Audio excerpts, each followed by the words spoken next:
What's up guys, and welcome to another video. Today we'll be unboxing the new MacBook Neo. After that we'll be doing some benchmarks, and then I'll also make the ThermalPad mod with this MacBook Neo. As you can see, I have the 8GB model with 512GB and Touch ID.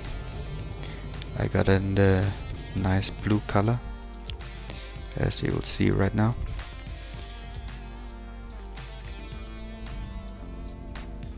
We got here the AirHot ThermalPad.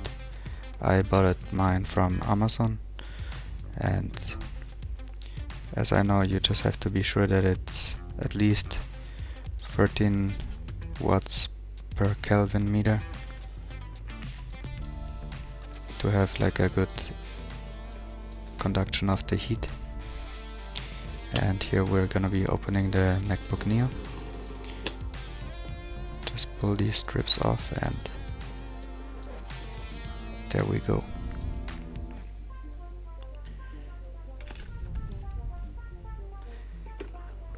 I'm here in Europe, so as you can see, it only comes with the cable, so there's no charger included.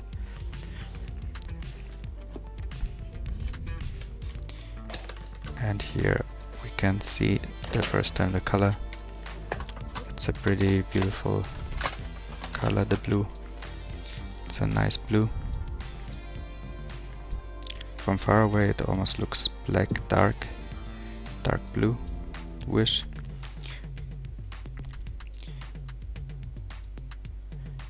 And here you can see the keyboard, the trackpad and the display, which by the way has also 500 nits like the MacBook Air. And right now I'll be setting up the laptop, and after that I'll transfer my data. Just have to install the update and then we're good to go.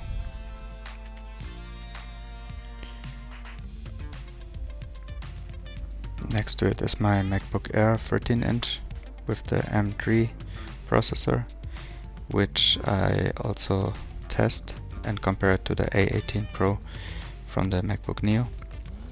And also after performing the ThermalPad mod, here you can see the benchmark of the A18 Pro.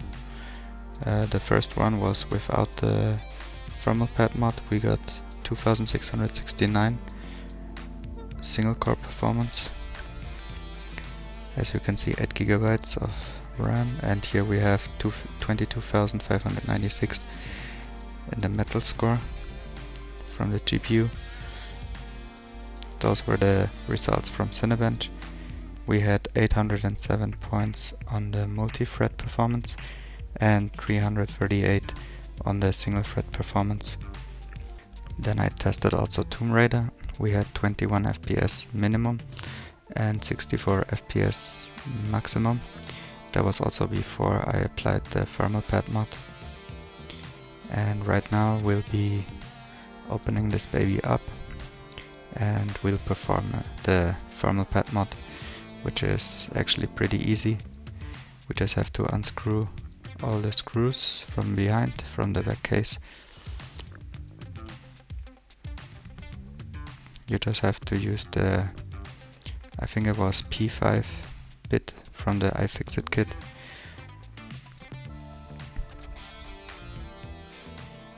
And then you're good to go for opening that up. The back case was a little bit difficult in the beginning to open it,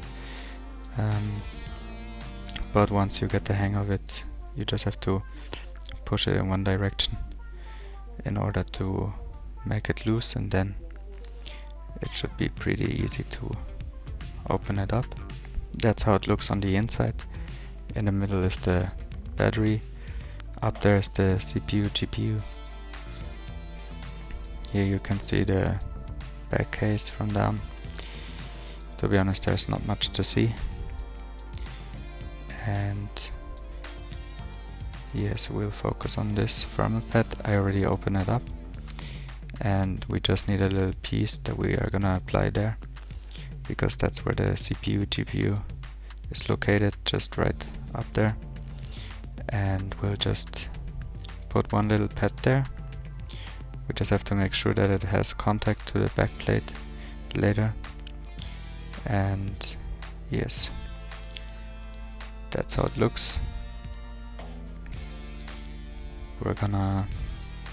I'll place it here on top, and then I marked where the CPU ends, and then I'm gonna cut off that piece. And then basically you just have to lay it on top where the CPU GPU is located. I'm sorry for the angle, but it was difficult to do it since I'm doing everything by myself. So here you can see it. I'll just lay this on top. There's actually nothing else that you need to do.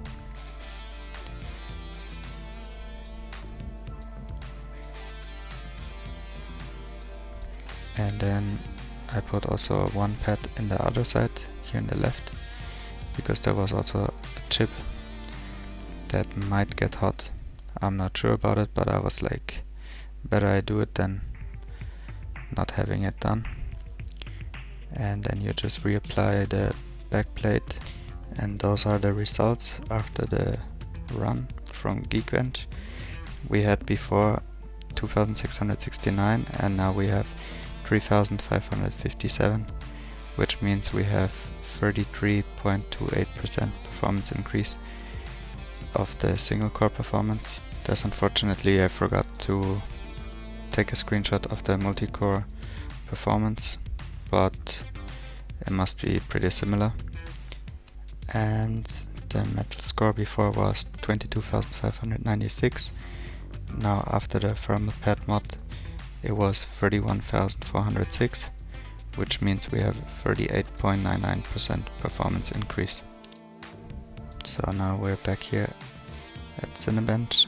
Before we had 338 points single thread performance and 807 points multi-thread performance, versus right now we have 562 single thread performance and 1638 on the multi-core, which means we have 63% increase on the single core and multi-core 49, almost 50% increase, which is actually pretty stunning.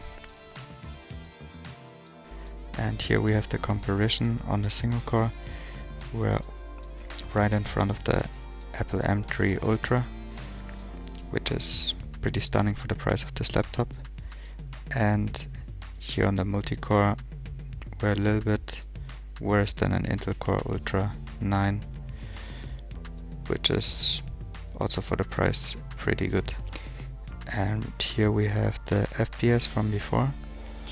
Minimum FPS was 21, maximum FPS was 64, and average was 35. And now we're having 25 FPS minimum, 133 maximum FPS, and 57 FPS on average, which is actually pretty insane. The maximum FPS got more than doubled, and the minimum FPS we got 4 more FPS, and the average FPS was 35 before and now 57, so we have like a increase of 22 FPS. And just for a little funny comparison, here's the results of my M3 MacBook Air, and you can see the maximum FPS are pretty similar, but the minimum FPS and average FPS are much lower. But of course this MacBook has no Thermalpad mod. And here also the comparison. We have 2965 on the M3 and 3557 on the MacBook Neo. The M3 that I used was, you could say, kind of the same, because it also had 8 GB of RAM, so there was no RAM advantage, as you can see. And on the metal score we had 31,406 on the MacBook Neo and 43,000 on the M3 because it has more GPU cores, so it actually scores better. And here we have the results from the M3 processor. We had 1789 points on the multi-thread score. We had 513 on the single thread score. So we're actually not that far away from the A18 Pro, which is pretty impressive if you think about the price that this MacBook has. So yeah, thanks for watching, guys. I hope you enjoyed the little video. If you want to see any tests, like any games that I run and test them for you, you can tell me and I'm happy to help you. And if you want to support me with the work on this channel, I would really appreciate a like and subscribe, and I hope to see you in the next video.